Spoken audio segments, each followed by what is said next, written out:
इस वक्त हम मौजूद हैं बदरपुर विधानसभा में।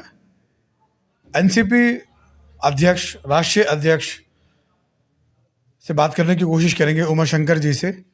कुछ इनका परिचय लेंगे और दिल्ली विधानसभा चुनावों को लेकर, अजित पवार साहब की पार्टी पहली बार दिल्ली विधानसभा चुनावों में उतरी है, उसको लेकर। सर, आपका बहुत बहुत स्वागत है हमारे चैनल के ऊपर। जी, सबसे पहले अपना परिचय दें सर आप। मेरा नाम उमा शंकर यादव है। मैं राष्ट्रीय अध्यक्ष हूँ ओबीसी सेल का, ऑल इंडिया का। और मैं बस्ती जनपद और उत्तर प्रदेश का रहने वाला हूँ। मैं एनसीपी में 2011 से काम कर रहा हूँ, जब इसके राष्ट्रीय अध्यक्ष शरद पवार साहब थे। किसी कारणवश हम लोग अलग हुए, तो हम अजित पवार के साथ आज मिलके हम लोग काम कर रहे हैं। और पहली बार दिल्ली में हम लोग जो अपने प्रत्याशी उतारने का काम दिल्ली प्रदेश में किया। आने वाले विधानसभा चुनाव में हम लोग 2025 में ही बिहार में भी चुनाव लड़ेंगे, बंगाल में भी लड़ेंगे। पार्टी को विस्तृत चर्चा करते हुए आगे बढ़ाने का काम करेंगे हम लोग। तो अगर देखा जाए तो एनसीपी अजित पवार वाली बनने के बाद आपका ग्राफ सिर्फ महाराष्ट्र तक, दिल्ली तक नहीं, बल्कि पूरे हिंदुस्तान में, पूरे भारत तक फैलने का, काम करने का, चुनाव लड़ने का इरादा है, ऐसा माना जाए। जब से हम लोग अलग हुए हैं, महाराष्ट्र का चुनाव हुआ, उसमें हम 58 सीटों पे चुनाव लड़े, 41 एमएलए हमारे आए। नागालैंड में चुनाव हुआ, हम वहाँ 25 सीटों पे चुनाव लड़े, लेकिन मेरे 7 एमएलए आए और डिप्टी स्पीकर भी मेरा वहाँ है। अरुणाचल में चुनाव लड़े 12 सीट पे, 3 एमएलए हमारे वहाँ भी है। हम तब से चुनाव लड़ने का ही काम कर रहे हैं। अभी जम्मू कश्मीर में भी चुनाव हुआ, तो मैं चुनाव अपने प्रत्याशी, हम 35 प्रत्याशी वहाँ भी उतारे थे। अभी झारखंड में चुनाव हुआ, वहाँ भी हम 32 प्रत्याशी उतारने का काम किए थे। हम लगातार निरंतर पार्टी को बढ़ाते हुए, अपना परिचय देते हुए पार्टी को चुनाव लड़ने का काम कर रहा हूँ। अब आप जब अपने चुनावी ग्राफ को, जैसा आपने बताया कि अलग अलग राज्यों के अंदर चुनावी ग्राफ एनसीपी अजित पवार की अपने बढ़ाते जा रही है, और अभी 2025 दिल्ली विधानसभा चुनाव हमारे सामने है, और दिल्ली विधानसभा चुनावों में भी अपने प्रत्याशी एनसीपी ने उतारे हैं। तो क्या कहना है दिल्ली विधानसभा चुनावों को लेकर? जो प्रत्याशी आपने 10 या 12 सीटों पर, कितनी सीटों पर उतारे हैं? हम दिल्ली प्रदेश में 22 कैंडिडेट हमारे उतारे, 22 प्रत्याशी हमारे उतारे गए हैं, जिसमें हम ज़्यादा जीत सीट पे कब्जा करने के लक्ष्य में है और कब्जा करूंगा भी। हमारे एमएलए जीतेंगे भी, हम सरकार में उपस्थिति भी दर्ज कराएंगे, दिल्ली प्रदेश में उपस्थिति दर्ज कराएंगे। आने वाले दिन में हम नगर पालिका, एनसीएमसी, म्यूनसिपल के जितने भी चुनाव होंगे, हम सारे चुनाव लड़ाएंगे। तो क्या मैनिफेस्टो लेके जा रहे हैं जनता के बीच में 2025 विधानसभा चुनाव? राष्ट्रवादी कांग्रेस पार्टी की एक ही पहचान, रोटी कपड़ा और मकान। रोटी कपड़ा और मकान। तो रोटी कपड़ा और मकान अगर देखा जाए तो सर, अब से पहले भी दिल्ली के अंदर बहुत सारी पार्टियां रही, खास करके आम आदमी पार्टी सत्ता में है पिछले 12 साल से। उससे पहले कांग्रेस रही। तो रोटी कपड़ा मकान तो सब बराबर दे रहे हैं, लेकिन दिल्ली के अंदर केजरीवाल ने, कांग्रेस ने और भारतीय जनता पार्टी ने भी अपने अपने मैनिफेस्टो निकाले हैं। आपका मैनिफेस्टो क्या खास है? देखिए, मेरा मैनिफेस्टिंग है कि मैं नौजवानों को रोजगार दूंगा, दवा पढ़ाई मुफ्त करूंगा। ये बिजली कह रहे हैं 200 यूनिट फ्री करने के लिए, मैं 250-300 यूनिट बिजली फ्री करूंगा।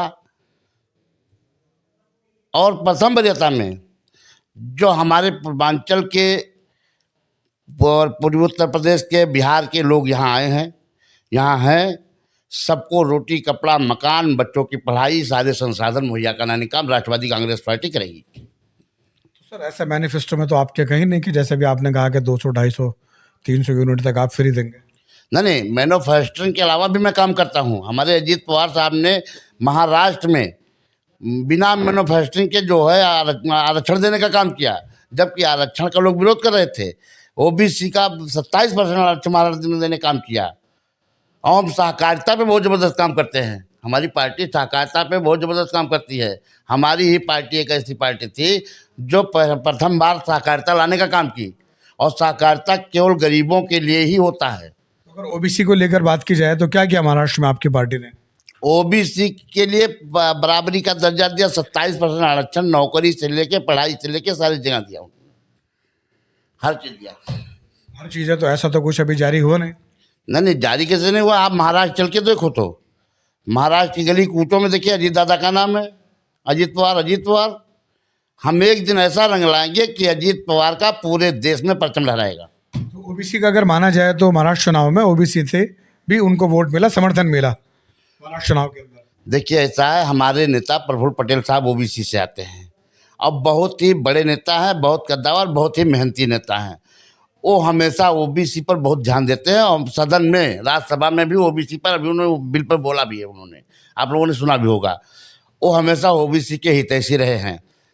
प्रफुल्ल पटेल का नेतृत्व काम कर रहा है। प्रफुल्ल पटेल के नेतृत्व में अभी हम लोग 31 तारीख को बदरपुर में भी एक जनसभा करने जा रहे हैं और करेंगे। तो जैसा भी आप आए बदरपुर विधानसभा पे, आपके प्रत्याशी बदरपुर विधानसभा से इमरान सैफी जी को उतारा है, तो देखा जाए तो विधानसभा में एक मुस्लिम फेस के ऊपर इस तरह एक भरोसा जताना एनसीपी का एक सराहनीय कार्य है, ऐसा माना जाए।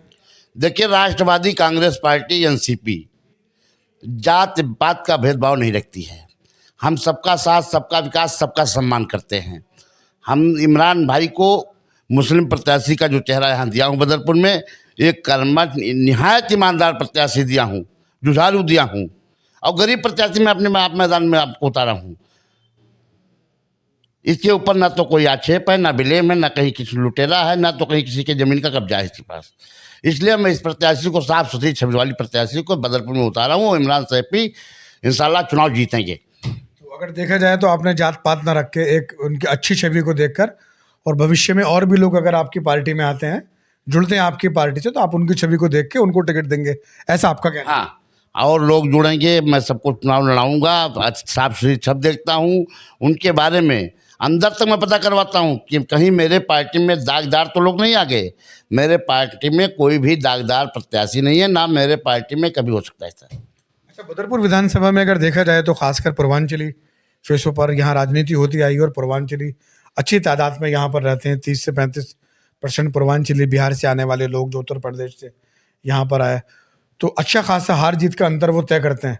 तो क्या कहना चाहेंगे आप पूर्वांचलियों को हमारे चैनल के माध्यम से बदरपुर विधानसभा का? देखिए, पूर्वांचल महाराष्ट्र में भी परचम लहराया एनसीपी का, और पूर्वांचल के लोग ही राष्ट्रवादी कांग्रेस पार्टी का बदरपुर यानी 22 सीटों पे परचम लहराएंगे। पूर्वांचल के लोग ही लहराएंगे, यही निर्णायक वोट है।